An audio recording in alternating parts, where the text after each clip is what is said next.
The problem that I chose to practice listening with involved my sister Stephanie. So, my sister Stephanie's been struggling a lot with anxiety related to her son's paternal grandparents.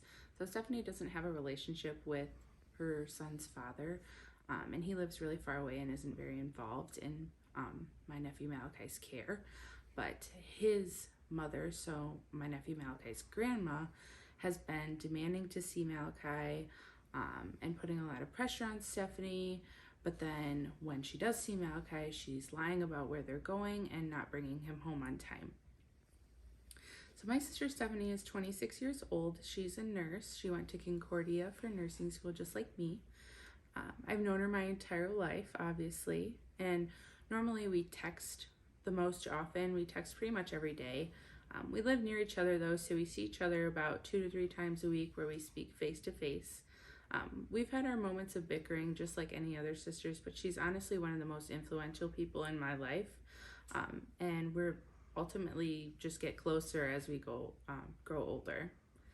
So we were in the car one day while Stephanie was venting to me about this issue with Malachi's grandma.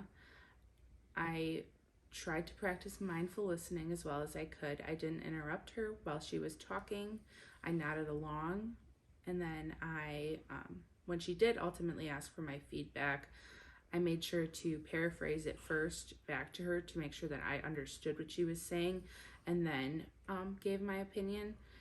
And I tried to give her all my attention, tried to understand her, and then respond only when prompted. Stephanie told me that she felt safe sharing all this information with me and all these vulnerable emotions with me. She looked at peace as our conversation went on, and she realized just how much I cared about her and how much I cared about Malachi and how much I would advocate for her in this situation. She told me she felt grateful to have a sister like me.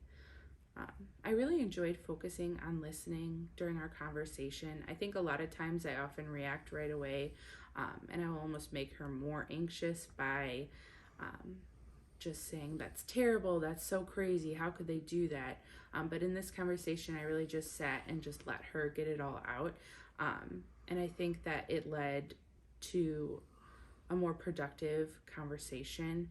And at the end, we both felt closer, and she got out what she needed to say, and I was able to be there to support her.